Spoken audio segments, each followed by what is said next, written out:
Welcome back to the show. As you can see, Scott Ritter is here to help me break down the latest developments. We start with Iran. A new report from NBC News suggests that 9,000 Iranian missiles and drones were used since February 28th in the multiple rounds of war.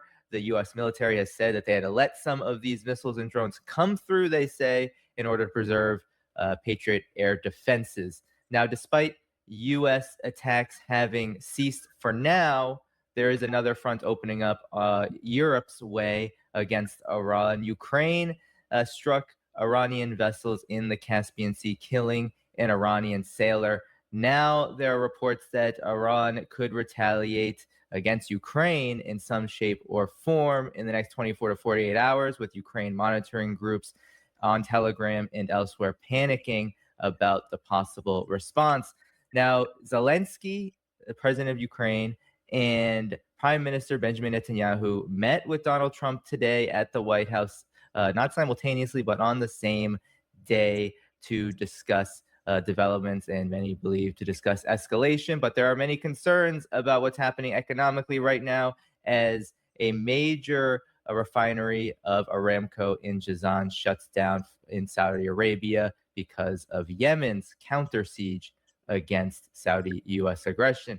So, Scott, these are the latest developments. What's your reaction in particular to where we are at now? The United States, Donald Trump is saying that he could restart war anytime with Iran, but report after report have come out talking about how this ultimately is not recommended given the current state of the United States CENTCOM. Your thoughts on the situation right now? Well, one would imagine that if Donald Trump could restart the war, he would only do so if he believed he could win. And if he believes he could win, then why isn't he waging the war right now?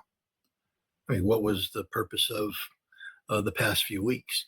The bottom line is the United States stopped striking Iran because we were losing, because we couldn't win, because we don't have a strategy to go forward. That if we continue to go forward, the escalation ladder would lead to permanent harm to energy production facilities in the region, would continue to create devastation for American military forces and installations in the region that Donald Trump was losing. He had no other option. He had no other choice. So he stopped the attacks, and Iran responded by stopping its missile attacks.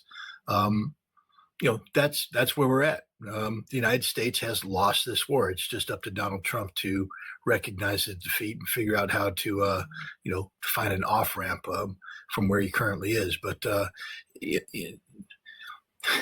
he could bomb Iran into submission, he would be bombing Iran into submission. And so the fact that he is saying things but isn't acting on them is just proof positive that he's in a very difficult political situation. He has to maintain the facade of being in control when the situation is totally out of control. What do you make of the report of, 9,000 projectiles? That's what the U.S. officials are saying Iran has fired thus far. The United States claims, of course, especially during the beginning of the war, to have hit tens of thousands of targets. But what did you make of the last 13 days and the difference between the damage and the strikes, the precision, and all of this when it comes to why the United States is no longer firing? First of all, we need to understand that the last 13 days, produced nothing except further defeat for the United States. Iran hasn't been hurt by any of the actions taken by the United States. We're blowing up, empty buildings. We're blowing up infrastructure that can be rapidly reconstituted. The United States intelligence community has, recognized how quickly Iran can get bridges rebuilt, infrastructure rebuilt. Every building we're striking, I was struck by the fact that the United States was bombing the Parchin missile factory. I'm like, why? Wasn't it destroyed the first time, the first 39 days? And if it wasn't destroyed, why not? But more importantly, do you honestly think that the Iranians kept anything of value in this facility? Don't we understand that every high value piece of equipment has long since been evacuated and put into underground facilities? And we're just blowing up, reinforced concrete. And the Iranians will come in and they will sweep away the debris and recast it. And once the war is over, bring the high value equipment back out, reinstall it, and get back to business instantaneously. We're doing no harm to Iran. I mean, we're killing thousands of people, tens of thousands of people. And that is, of course, harmful. It's criminal. But, our strategic objective was to collapse the Iranian regime. It's stronger today than it has ever been. Our strategic objectives was to, terminate Iran's ballistic missile capacity. It's all gone underground. They're not only firing missiles that, we claim to have destroyed, but they're building new missiles. So they're getting stronger even as they're firing missiles. Something that, we should, reflect on as the reality of our ammunition depletion hits home. We're running out of long-range strike weapons. We've run out of the interceptors needed to protect. You talked about an article where, they have to let projectiles through. You're in trouble when you have to preserve the Patriot missile interceptors to protect the Patriot missile launchers, and everything else gets destroyed. So, why are we there? Someday the history of this conflict will be written, and nothing about it is going to reflect well on the United States, whether the military or the political leadership. Iran is 100% in control. You mentioned Saudi Arabia. This is the reality that had Trump escalated the way he claimed he was going to escalate, it wouldn't just be Saudi Arabia that would be shutting down. It would be Kuwait. It would be Bahrain. It would be UAE. And if the conflict continued, it could be Azerbaijan shutting down. Iran has the capacity to shut down the totality of energy production in the Middle East region. And that would be the outcome if the United States sought to escalate, because there is no defense against Iran's ballistic missile and drone force. There just simply is no defense. You can shoot one or two down, but when we did our strategic bombing campaign over Germany, in the end, we'd launch waves of bombers, and the Germans would shoot down a few, send fighters up, shoot down a few. But at the end of the day, we were bombing at will. Yes, we took casualties, but the goals and objectives of the strategic bombing campaign were being met. The Iranians are firing missiles. Some are shot down, not many, and the ones that aren't shot down hit the targets that they're aimed at. The objectives of the Iranian strategic air campaign are being fulfilled. The objectives of the American strategic campaign are not being fulfilled. We're having zero impact on Iran's ability to sustain this conflict. Yeah, and here are the satellite imagery of what Yemen has done to the strategic Yanbu port area. Oil infrastructure has been hit, the bulk plants in the industrial city. And it's, as you said, Scott, Iran could do far more damage than this. And the Gulf countries have been perhaps at the front. Can I just make a point since you put those photographs up? Yeah, I know maybe later we'll talk about Ukraine and Russia, but I just want people to look at these photographs. And also there's video of the big explosion when the Ansarallah missiles hit. Compare and contrast with the imagery you see out of Russia when a Russian oil refinery is hit. Okay, understand when I say that the Ukrainians make things go pop and the Russians make things go boom. This is what boom looks like. Okay, look at those photographs. That's what boom looks like. Russia has nothing like this happening to it. Nothing like this happening to it at all. There's nothing going boom in Russia. It goes pop. It burns for a little while. The valves are turned, shutting off supply. The fire's put out. The items are repaired. A week and a half later, it's back in duty. This will never be brought back into operation. This is destroyed permanently. It will take years to rebuild this. So I just wanted to bring up the point. When this is what happens when things go boom in oil refining and in oil processing, the energy processing plants, and it's a far cry from what the media has been hyping up about what's happening to Russia. I just thought it would be, since you brought out that photograph, it was a great point. Time to make that point. Wow, it's a really good point. Really, because if the satellite imagery existed on targets of these Ukrainian drone strikes, they would be out, no doubt about it. I want, Scott, now that you mentioned Ukraine, it's so interesting that it seems like Ukraine has gotten itself now entangled in the war in Iran. Here's Ukrainian Telegram channels, the monitoring channels, uh, incredibly panicked after Ukraine struck Iranian vessels in the Caspian Sea. I wanted your comment on this development. Some people are saying that Iran could technically strike Ukraine from Tabriz in its, I think, its northwestern border and get into Kiev. But I'm curious on what you thought about this situation. Why would Ukraine get involved? Why would it strike Iran at this point in the Caspian? Your thoughts on this? Well, Zelensky ordered a 40-day war using long-range and intermediate-range Ukraine strike capacity against Russia. It's a 40-day drone. He ordered it to begin on June 25th. And the purpose of this was to break the will of the Russian people, to bring the war home to Russia, and to bring real harm to Russian capacity. But the most important part was to break the will of the Russian people, to make it clear that there was nowhere in Russia that was safe for Russia. And so, Ukraine had long argued that it had shut down the Black Sea to Russia. We can talk more about that later, as Russia basically shut down the Black Sea to Ukraine now. And they were attempting to make the same point in the Caspian Sea, where Russia had built up a supply line to Iran through the Caspian Sea. And basically, the goal was to send a message to Russia. I don't know if the Ukrainians deliberately targeted an Iranian ship. Part of me says they didn't.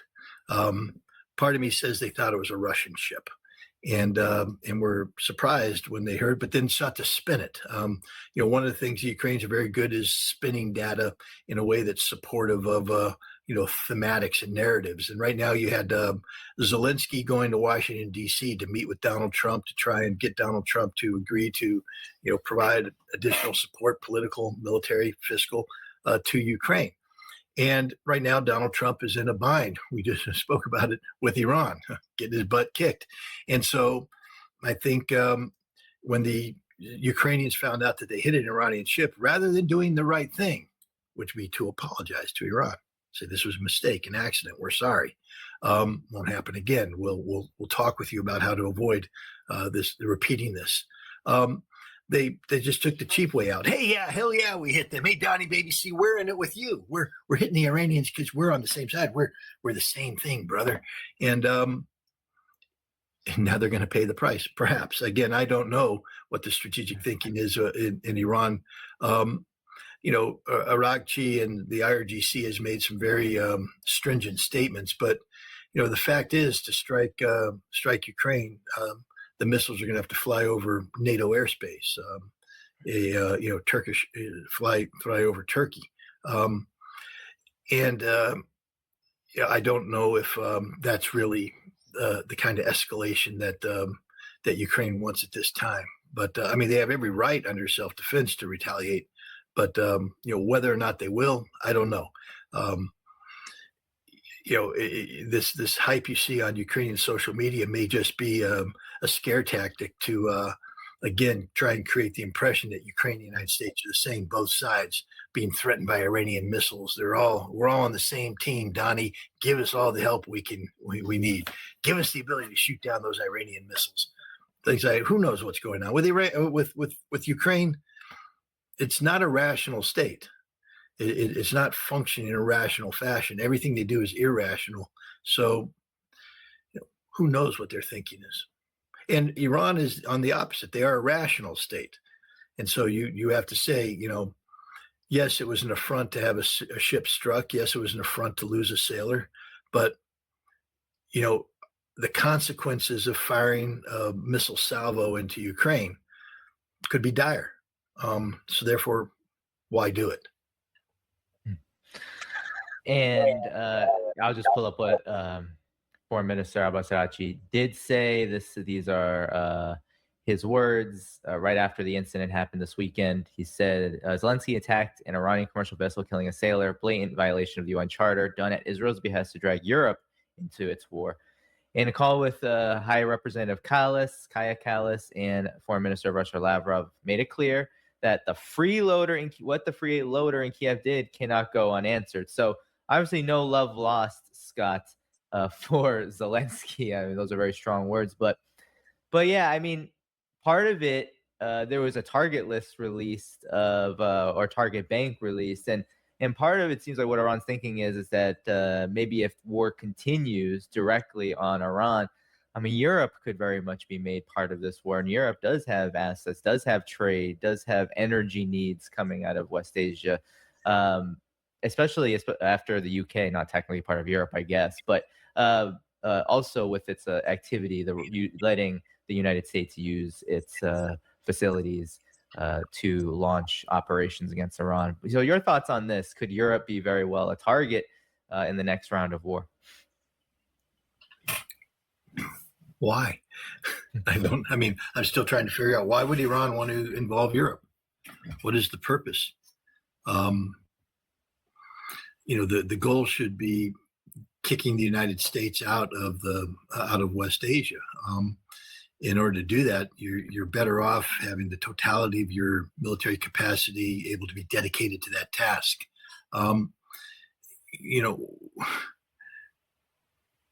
Why would Iran strike Europe? I mean, because Israel let the United States use some bases? Then why isn't Iran striking Israel? Because the last time I checked, the Israeli bases were just full of American military aircraft, refueling aircraft they're being used. So we know that that's not a red line for Iran. Europe has zero military capacity deployed to the region right now that's impacting this conflict. Why provoke them so that they do deploy potentially meaningful military capacity? For what purpose? To defeat Europe? Europe's already defeated. They're defeating themselves. It's the same argument with the Russians. Don't touch Europe. When the enemy's doing what you want them to do, let them do it. And right now, Europe is just dying, devolving, collapsing. It's become a self-parody.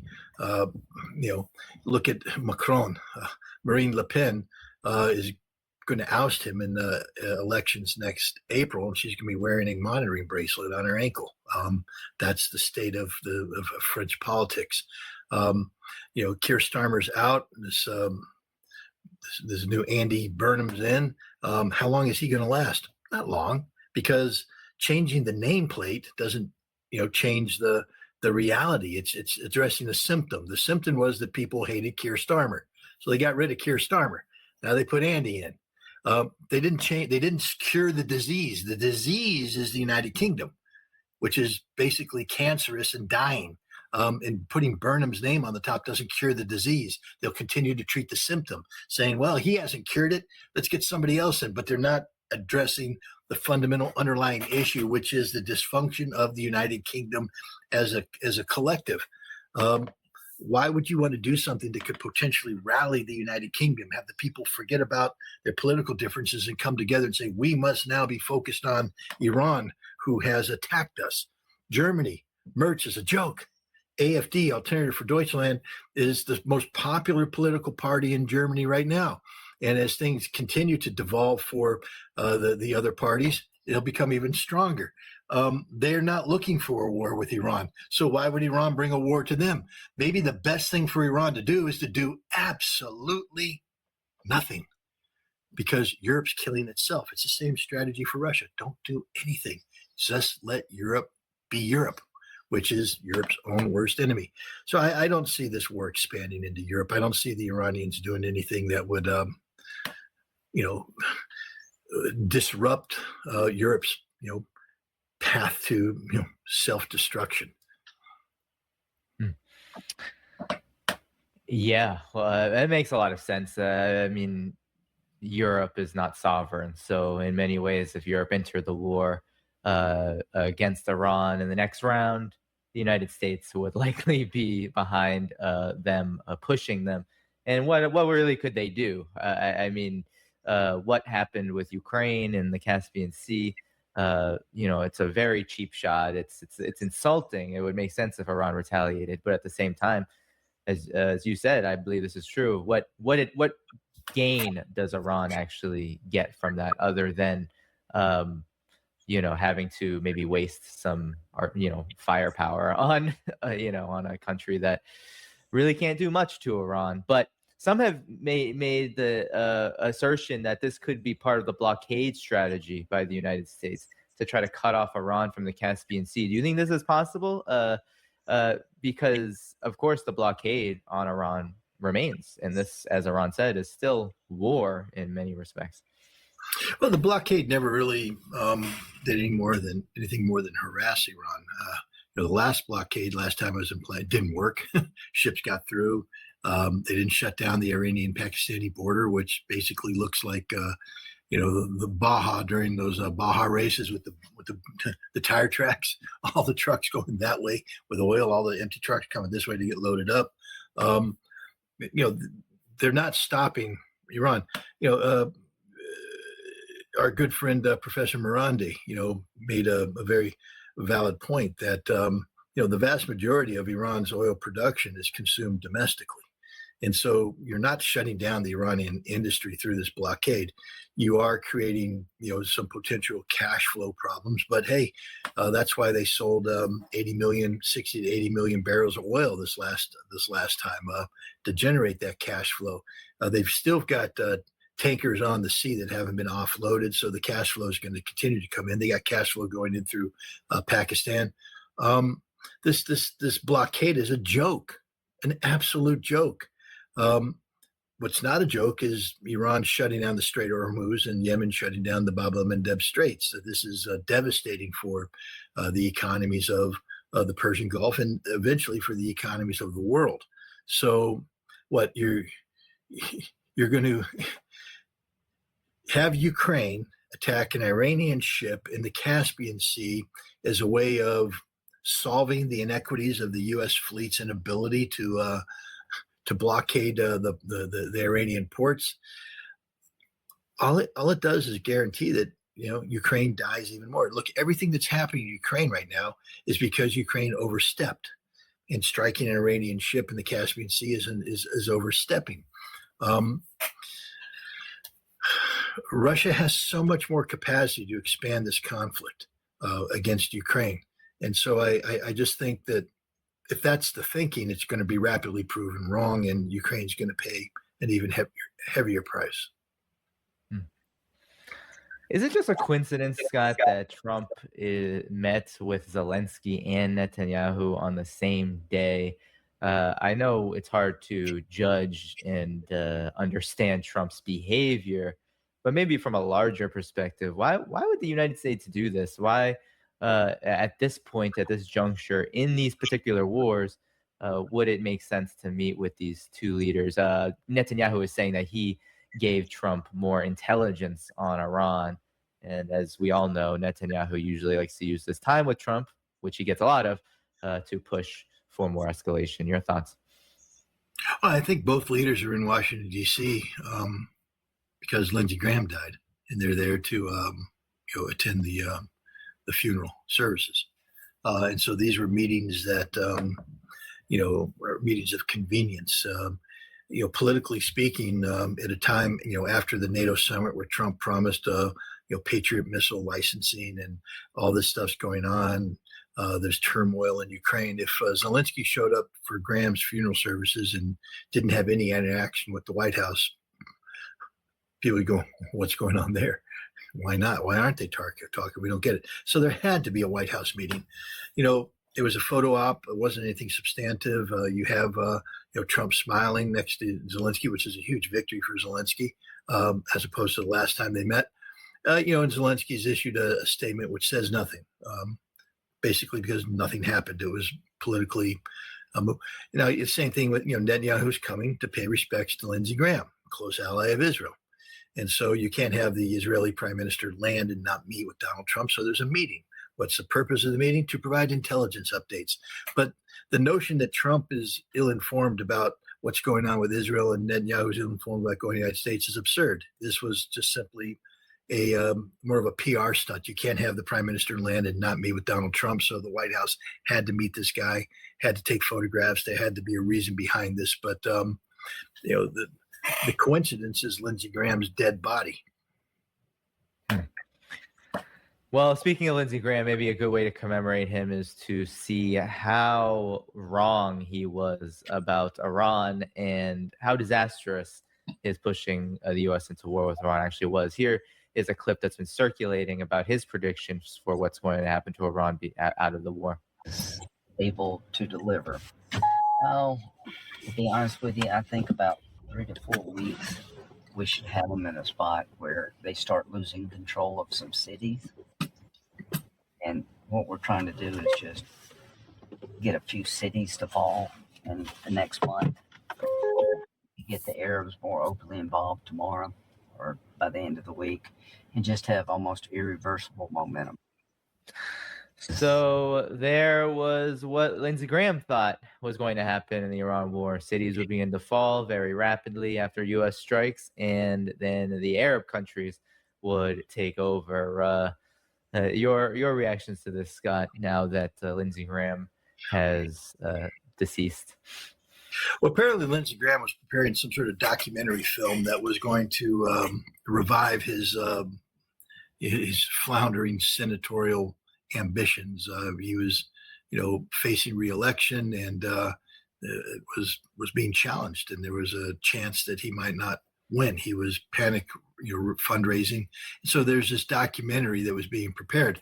The thing about a documentary, understand that this is not unscripted. This isn't The Office, where people run and just say. Every time Lindsey Graham did this, it was designed to make him look important, and he is saying things that he has thought about in advance.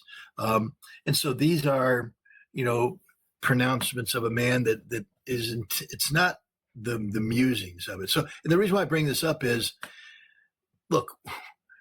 Anytime you have spontaneous discussions, I mean, you and I could go to a bar and sit there and start talking about, this, hell, we're doing it right now. This is totally unscripted. So you ask me a question, and I'm answering the question off the top of my head. I didn't come in with a prepared statement saying, okay, here's my answer. I'm thinking as we go on. You're throwing new information at me. I'm absorbing the information. I'm trying to make it make sense, and we're having a spontaneous conversation.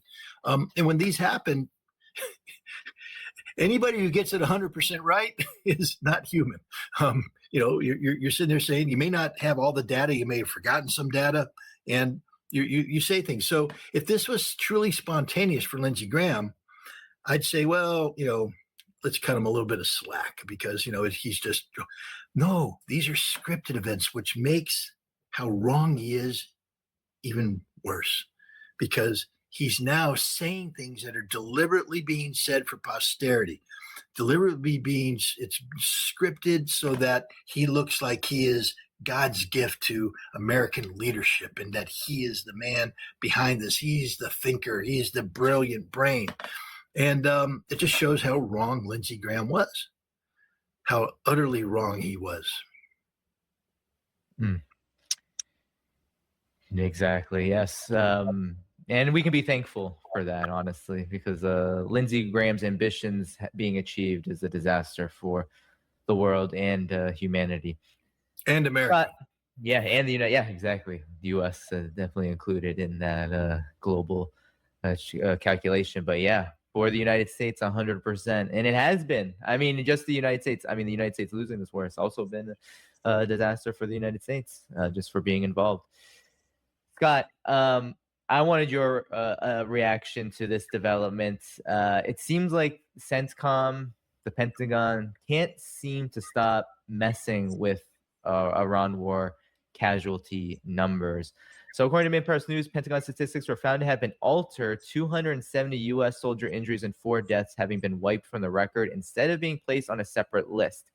The excuse provided for this was that they weren't classifying these casualties as part of the Iran war toll because it is during a ceasefire, according to them. And earlier this year, the Intercept revealed U.S. had removed at least 15 casualties from the Iran war count. Scott, what's going on, and how do you see this? What's your reaction to it? This is the cheapest form of politics. The men and women who put on the uniform of the United States, and I know there's many people out there saying, screw them, they shouldn't have joined, whatever. Hey, stick it in your ear. For whatever reason they joined. They took an oath, and they assumed certain responsibilities and obligations. And one of the obligations is to go where you're told to go and do what you're told to do, so long as it's not, in your face war crime. These people were manning, I believe, a Patriot air defense system. And they were struck by Iranian weapons that were used in attacks against facilities that this air defense system was supposed to be, defending against. This is literally the definition of war. It was a combat operation. But because of politics, remember, Trump, under the War Powers Act, had to make certain declarations to Congress. And, after the period of time covered by the initial declaration passed, he would have to make more recommendations, come to Congress for approval. And Congress wasn't inclined to approve the extension of authorities.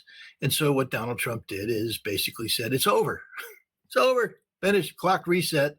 And then he's saying we never reset the clock. We never punched it again. So these deaths are independent of that initial 39-day conflict and a little beyond that. This is something totally different, and we're separating, as if the American public doesn't know. I mean, this is the stupidity of this act. The fact that we're talking about this right now only brings, greater scrutiny into the deaths of these soldiers, why they died, why are there 270 wounded? How did that happen?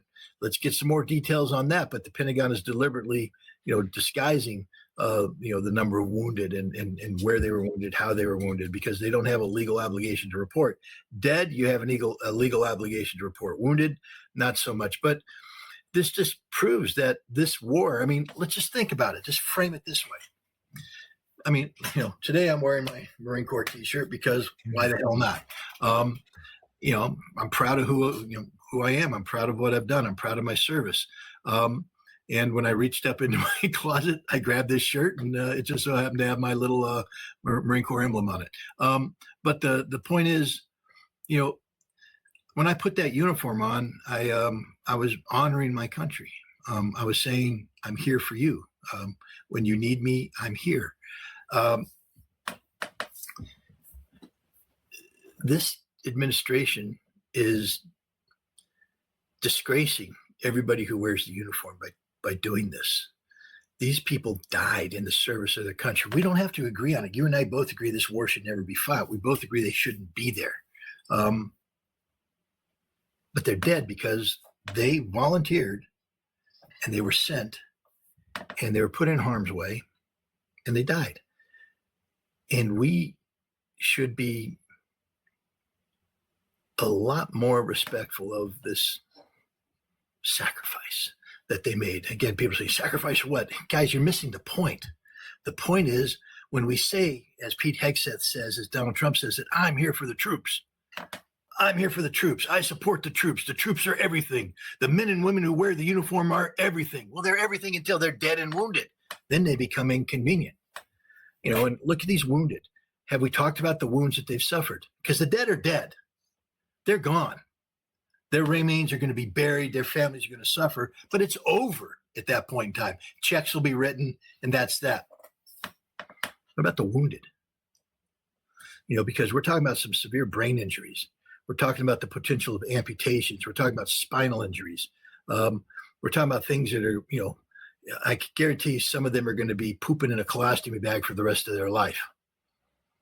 And these are like 20-year-old kids that are condemned to that. So right. What are we doing about them? They're going to go to a VA hospital some point and spend the rest of their life there. Some are going to have brain injuries and they'll be drooling in a cup. They may have engaged a pretty little 18-year-old girl before they went off to war. Maybe they married her and maybe even got her pregnant. So she's back home with a baby. And now they come back drooling in a cup. That relationship's over. That girl ain't going to hang around. She's going to leave them. The parents are going to grow old and die. And so at some point in time, this is going to be a 40-year-old drooler in a cup. And what's the country doing for them? Not a damn thing. Why? Because look at how we treat our warriors. Look at how we treat them. The disgraceful way we treat them. And where is society lining up condemning the actions of this president? And this should be everybody. I know, look, I'm against the war. You know this, Danny. You know that I've been articulated against this war from day one. I'm not out here shouting pro-war, pro-war, pro-war. I'm just saying what a nation of hypocrites we have become, where we encourage people to sign up and put on uniform. Hegseth's running around, enlist now. It's never been a better time to join the military. Donald Trump is the best commander-in-chief we ever had up at Department of War. More lethality, more lethality. We're going to inject you with testosterone, make you an even better man. You can bench press 315 pounds like me. Go, go, go. What? You got killed? Screw you. Wait a minute, you got wounded? Sorry, we don't want to talk about you because that's not good recruiting. It's high time, and this should be this, and I'll say this right now. You know, people have always asked me, and I get this question all the time because I'm very proud. Like I said, proud of it. Would I encourage people to join the Marine Corps today? And I have said consistently that you have to reflect on things. You have to think about the future. You have to understand you're not always going to work with a commander-in-chief who you politically support. Let me change my answer right now. No. Nobody should join the U.S. military today. Nobody. Because we're no longer a country worthy of defending, and we're not a country that honors your sacrifice. If you're wearing the uniform today, wait for your enlistment to end and get the hell out. If you have your commission, when your commission obligation finishes, leave. And one of the reasons I'm saying this is what the legislation is being considered right now in the Congress that basically merges the United States military with the Israeli military, United States intelligence with it. We have become greater Israel. And I will never, ever, ever support an American wearing the uniform of anything that's other than 100% defense of the United States of America. America no longer functions as a constitutional republic, which means that the Constitution you take an oath to uphold and defend is meaningless because it doesn't have any value. So I would never encourage anybody to join the United States military today as it's currently constructed. And I wouldn't until which time we change the nature of our government, the attitude of our government, till the Constitution is a document protected by the American people. You can't take an oath because remember, when you join the military, you take an oath to the Constitution. When the Constitution has no meaning, that means your oath has no meaning. And now we're seeing that played out right now with the disgraceful conduct towards these 4 dead Americans and the 270 wounded soldiers. That's it. And you're talking to a guy who volunteered to serve in the military and is very proud of his military service. But the country that I served isn't the country today. The country I served would never allow itself to be morphed into an amalgam of United States and Israel, which is exactly what's happening today. And remember, they're dying today there because of Israel, because of the intelligence provided by Benjamin Netanyahu, because this administration has totally subordinated itself to the will of Israel. We are literally becoming greater Israel. Greater Israel, the greater Israeli experiment was failing in the Middle East. So now the Israelis have successfully attached themselves to the American host and redefining America as an extension of Israel. And mark my words, this is going to have ramifications for free speech. There will come a time when we can't have this conversation, Danny, because it'll be illegal, because that's what happens when Israel takes over America. And that's the direction we're heading right now. The absolute occupation of the United States of America from a legal standpoint by Israel, by greater Israel, by the Zionists. Yeah, well, I hope that people watching this, as well as just, everyday people here in the United States, viewing what happened and what's happening with the U.S. military, abroad, those 50,000, out of those 50,000, those, for whatever reason, they went over there to operate that equipment, or maybe just to guard over it and sit with it, whatever it may be, their complicity, whatever their complicity in the, dead Iranians that have come from the war. The fact is that it would be, I would hope, people's focus to help with the process, which I'm pretty sure would be underway given everything we just reacted to. You just reacted to, Scott, with the fudging up of these numbers. I mean, it's completely and utter disrespect to the dead and the injured. And I would hope that those who haven't suffered that fate, who are sitting right now, sitting ducks right now in the region, are thinking to themselves, yeah, maybe this isn't something I want to be doing. Maybe this doesn't reflect my values. Maybe this isn't a war that should be fought. And I would hope that people who aren't in the military would be helping with making that argument too, and making that argument more public and more accessible, so that more and more it can become more and more likely that operations like this disastrous operation, are not possible, because ultimately it will come from rank and file, troops themselves refusing to wage wars, refusing to follow these orders that are going to be super important, critical in the years to come, for sure. But anything on this, Scott, before we move on to Russia Ukraine? No, I said what I had to say. Yeah. So, Scott, how about you help us with an update on Russia Ukraine, because we mentioned a bit about, here's Medusa. We mentioned a bit about the situation when it comes to Ukraine stupidly hitting an Iranian vessels in the Caspian, but Ukraine is still up to its funny business. 400 drones in the last 24 hours supposedly launching at Russia. I'm curious on what your thoughts are on the state of the war now and where it's headed. Well, again, when we speak of these 400 drones, let's just go back to the fact that Volodymyr Zelensky, the president of Ukraine, on June 25th, ordered or announced that he was initiating a 40-day drone war against Russia, using long-range and intermediate-range drones to strike the strategic depth of Russia. The purpose of this was to bring pain to the Russian people, to bring the war home to Russia, in order to get the Russian people to doubt their leadership and put pressure on their leadership to get the Russian leadership to come to the negotiating table. That's the stated objective of this. And so, we're still in the midst of this, 40-day war for at least another couple days. And so this is what you get on almost a daily basis, 300, 400, 500, 600, 700 drones launched every day. And some hit their targets. The vast majority of them, they don't make it. They get shot down before they even get clear of the special military operation. Russia has extensive air defenses up and operating. Others get shot down on the approach to Moscow. And then a handful get through. I mean, look, it's just military math. It doesn't take rocket science. If I'm planning an attack on Moscow and I have Western intelligence services providing me real-time information, I'll take a look at the layout, the air defense layout of Moscow, and I'll pick a seam. And that seam is where you have some gaps, or where you look at where there's overlap, but you count the systems involved, and you say, okay, these guys could shoot down 20, these guys could shoot down 30, that's 50. Let's assume they get 100% hits. I'm sending 80, 30 get through automatically. You don't have to do anything. Automatically 30 get through, and then you just keep doing the math. And so you jam it through until eventually 8 of the 400 get through.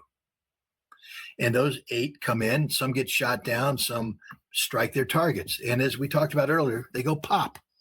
That's all that's happening here. They go pop. Nothing's going boom. Pop. Every once in a while they hit a wild berries facility, and they go pop, and things catch fire, and next thing you know, you got a gigantic fire. Maybe the Russians started investing in halogen fire suppression systems than air defense, because it just seems to me when something goes pop in a wild berries facility, you should be able to compartmentalize that fire as quick as possible, and find a way to do that. Hint, hint, hint. Because you're losing an entire facility, and that's but it's bad for the people who had their materials stored in those facilities. It's bad for wild berries as a brand, but it's not crippling Russia. And this is the thing that people need to understand. Nothing Ukraine is doing is crippling Russia. It's causing temporary inconvenience. And even the gas lines, I just talked to Rick Sanchez today, and he was on a drive throughout the Moscow region, and he said there's no lines. No gas lines in Moscow. Gas stations are open. People are buying their gas. You can find gas lines in other places.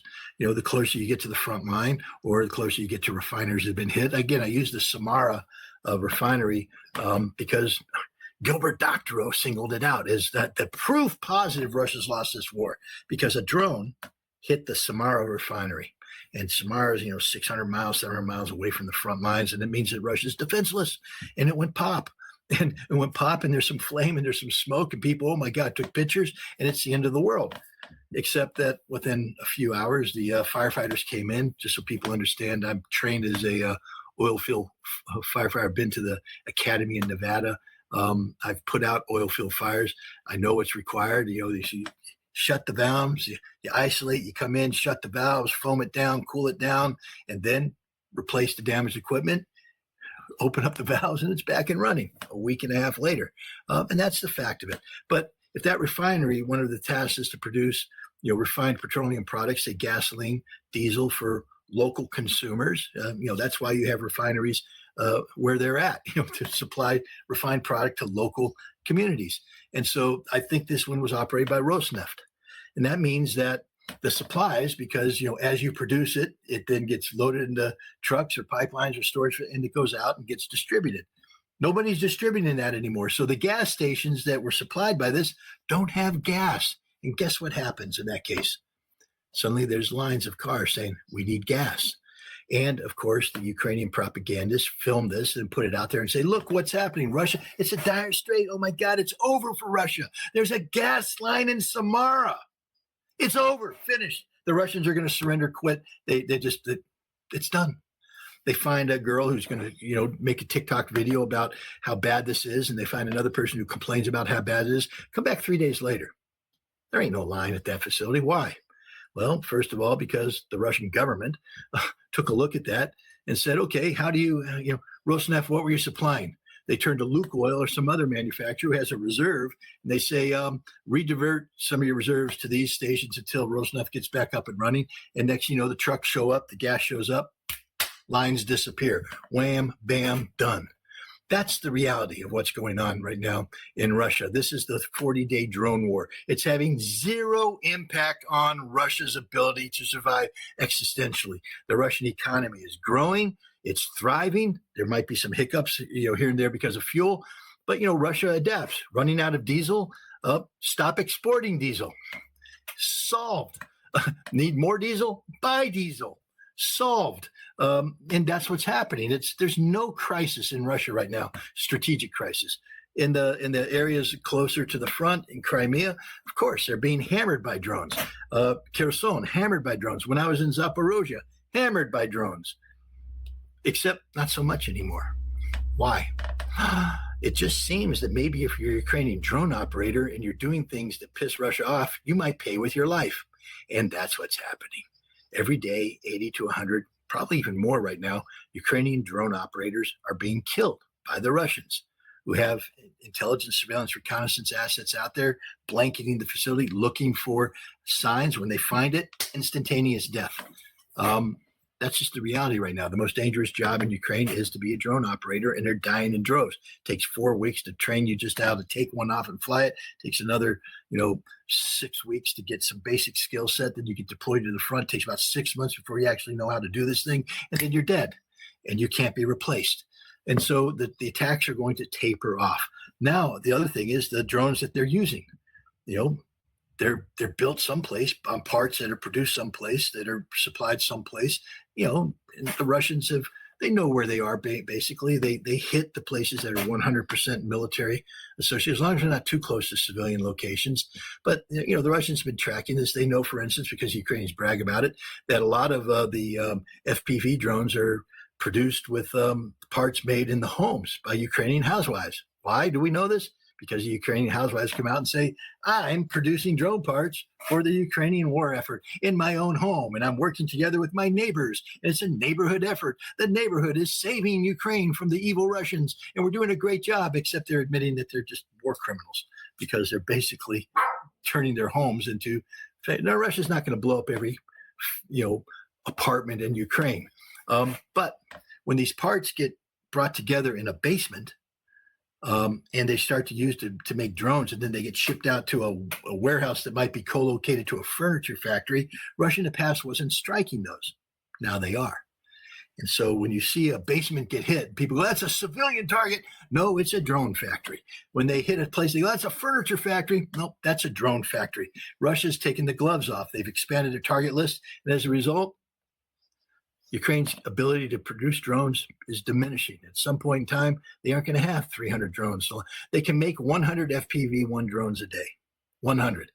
They're firing 300, 400 a day. Understand what you've done is you're eating through the stocks that you've built up. And those stocks are also being eaten up by Russian drone attacks or Russian missile attacks that are blowing them up.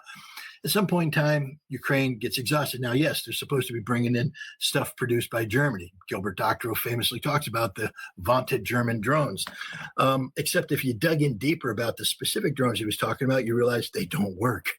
The Ukrainians admit, won't use them. Won't use those drones because to use them means you die because there's a failure to launch rate of up to 75%. And you don't want to be standing in the field with a drone with the Russians taking photographs while your drone doesn't launch. And you're just sitting there and then you can run away all you want, but they saw where you run away. They'll kill the drone, they'll kill you. And that's why Ukraine's losing 80 to 100 of them a day. The German drones don't work. The German AI technology doesn't work. America's coming in, selling drones that do work, except those drone factories have been destroyed. If you build the drones outside of Ukraine, you have to bring the drones in, supply, put them someplace in a warehouse. Russia's hitting the warehouses right now. Ukraine's lost this war. It's just a matter of time. Russia's winning this war. Ukraine's lost this war. This is what's happening on the front line. The decision to shift resources to the drones that was made back in January when Fedorov became the defense minister has denied resources to Syrskyi, the former commander of the Ukrainian armed forces, who said, I need resources to build brigades. I need brigades to fill the gap in the lines because the Russians are killing everybody. And, we can go around thump people on the head all we want, bring them together, but we need to bring them together and give them ammunition. We need to give them equipment, et cetera. We don't have any. We need to buy it. We need to train these guys. And you're diverting all our resources is creating problems for me. And so what happened on July 15th, the Ukrainians took a come to Jesus meeting and said, hey, the drone war is not working. The front line's still collapsing, hasn't diverted resources from that. The effort to cut off fuel to the Russian military didn't work. The Russian military continues to advance, and we're getting blown up more than we're blowing them up. It's not a good thing. Maybe we should focus on giving Syrskyi the resources he wanted. Fedorov insisted that he be viable. They fired him. The guy they replaced him with, took the cheap route. He was the guy who oversaw Operation Spiderweb back in June of 2024, was it? 24, 25, 25 maybe.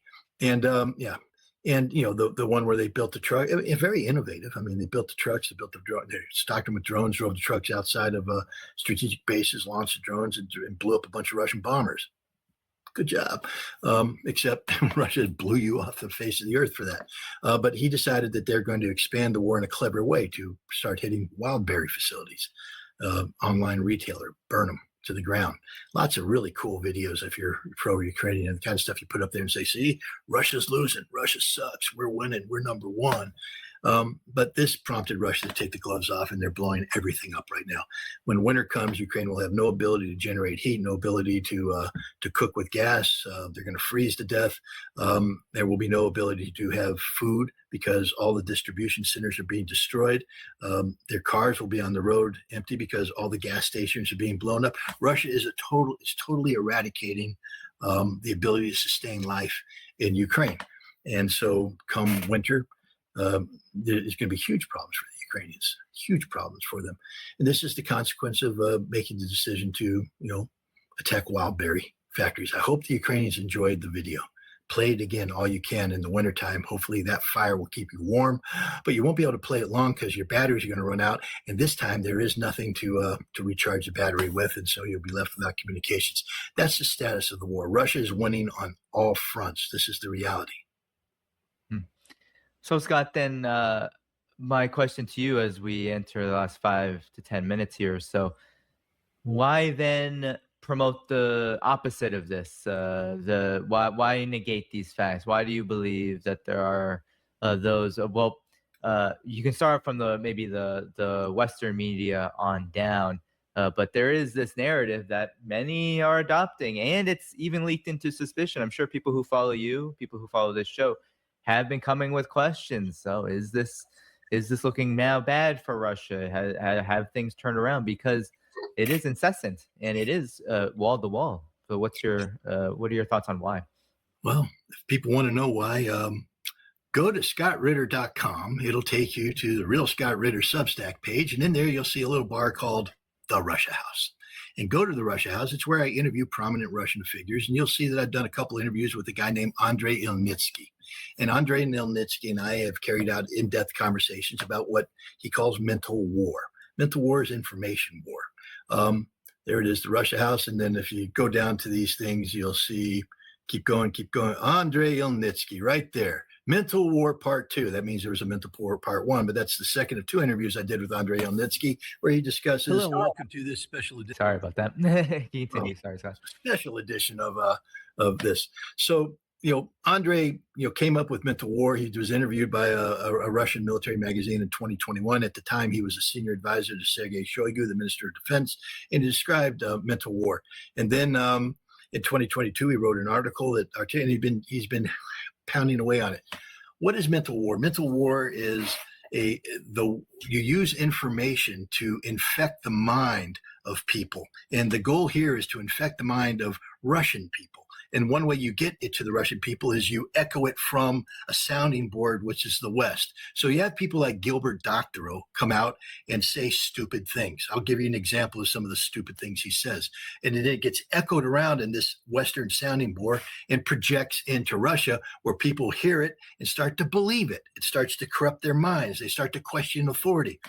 In September 20th, there's going to be an election at the State Duma. And the goal of the West right now, and the goal of all of this is what's happening, is to have United Russia defeated at the polls. Because if you defeat United Russia, you defeat Vladimir Putin, even though his name's not on the ballot. And it creates the conditions for internal unrest in Russia. People start questioning the leadership of Vladimir Putin. And the goal is to have a Moscow Maidan and bring down the Putin government. This is the dream. This is why they're doing what they're doing. And if you say, well, why Gilbert Doctorow? Scott, hey, in his last interview with Glenn Deason, he admitted that he's a member of the Russian opposition since 2010. Straight up said it. I'm a member of the Russian opposition since about 2010. Thank you, Gilbert. You helped make my case. But one of the things that Gilbert promotes is the concept of Pyrrhic victory. He said, the Russians, because he can't deny the fact that Russia's winning on the front lines. You can't deny that anymore. Nobody's even trying to deny it. Sersky didn't deny it. Everybody acknowledges Russia's winning. But it's a Pyrrhic victory, you see, because Russia's losing more resources than this. This is the idea. My dogs are even shouting Pyrrhic victory. I don't know what's going on. There's some sort of Pyrrhic undertaking outside my door. Hopefully it's not the FBI kicking down the door, but we'll find out. The point is, I don't know why they're barking. But the Pyrrhic victory. I mean, what's amazing here is that Gilbert Doctorow is a PhD historian, Columbia University. Now, I never got my PhD. I was accepted by Harvard, and then 9/11 happened and all that stuff, and that was the end of that. But I do know that they put a heavy emphasis on historiography, basically your ability to do research, to document, that you don't say things out of the blue, you have to document everything.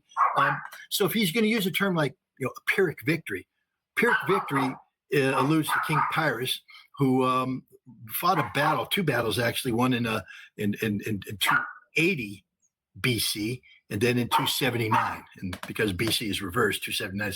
The 279 was the Battle of Acculum against the Romans, and he beat the Romans, beat them badly, except he lost 20% of his men and all of his good commanders. And basically, he told Plutarch, the Greco-Roman historian, quoted him saying, "If I have any more victories like this, I'll be lost," which is true. He ended up getting beat because he ran out of men. So there's a reasoning behind the term Pyrrhic victory. But Gilbert Doctorow uses it. And when people hear it, this is mental warfare. When they hear it, they go, Russia's Pyrrhic victory, because Gilbert Doctorow said so. He's a smart Russianist with a PhD in history, and it has to mean something. And what it means is that Russia's getting worn down. Russia's suffering more losses than the Ukrainian. Russia's suffering a Pyrrhic victory. They may be winning at the front line, but they're losing the war. Mental warfare. He planted that idea in people's mind. People ask me, why are you going after Gilbert Doctorow? I'm telling you why just now, because he's full of you-know-what. It's a 100% lie. Pyrrhic victory. There is no Pyrrhic victory. Every standard used to define Pyrrhic victory goes against Ukraine. They're the ones losing men that can't be replaced. Russia is recruiting more manpower than it's losing. Russia's getting stronger. That's the opposite of a Pyrrhic victory. Russian defense industry is functioning not just to sustain the war, but build up a bigger military to deal with NATO. Ukraine's defense industry is obliterated. That's a Pyrrhic victory. Every standard used to define, who's suffering losses that can't be replaced is that. But here's the ultimate irony. It's not a Pyrrhic victory for Ukraine. They're just losing. It's a Russian victory, but you can't acknowledge the Russian victory and achieve your objective of, having united Russia swept at the polls. So you have to find a way to categorize the Russian victory so that it's a defeat. And then he goes on and does things. Because now that he says his Pyrrhic victory, he moves on to his next thing, to misrepresent actual fact, present day fact. Gilbert Doctorow, I was an attendee on a video conference of Russian officials. It was July 10th. They actually had it. It was held in the Russian embassy or in the Russian diplomatic facilities in Vienna, where people came in and talked about the war crimes of Ukraine committed in Kherson district. And among the people who spoke, Rodion Miroshnikov, he's the ambassador at large for war crimes, senior Russian diplomat. Yana Lantrotova, a friend of mine who I've interviewed and met, continue to communicate with. She's the ombudsman for children's rights. Vladimir Saldo, he's the governor of Kherson. I've met him. I've interviewed him. I know him. They spoke, and they talked about the crimes being committed. And these are war crimes. These are Russian patriots who are speaking. But Gilbert Doctorow, because now he's planted the idea of Pyrrhic victory in the minds, he now reinforces this concept by saying, well, the average person listening would think that this is, an enunciation of the war crimes. What I heard is an admission of defeat by the Russians. They're losing this war because Saldo's words and the words of others imply that Kherson is unlivable right now, unlivable, uninhabitable by the population. This is an admission by Russia that they have lost the war. And most people will say, my God, Gilbert Doctorow, Pyrrhic victory. Gilbert Doctorow said this. It must be so. Go look at the video. That's not what they said at all. I know these people. I've talked to them about this very presentation. And they said, we didn't come close to saying that. We acknowledge that the crimes that are being committed by Ukraine against the population of Kherson has created a tragic situation. And it's a difficult situation. But, the population of Kherson is like the population of Zaporozhye. I was just in Zaporozhye last month while they were being bombarded. They had no electricity. They had no water. Drones were striking vehicles right and left. The highway of death was called a highway of death for a reason. These weren't a defeated people. These were people determined to continue the struggle, to continue the fight. And the people of Kherson are the same way. The people of Crimea are the same way. But this is what Gilbert Doctorow does. This is what the practitioners of mental warfare do. They try to create an impression of defeat. But I'm here to tell you right now, everything they say, Danny, and anybody in your audience can hit me up with a fact. I know the subject inside and out. Every point Doctorow makes is an absolute fundamental lie. And he's perverting concept of truth. His goal through mental warfare is to make you forget your critical thinking skills.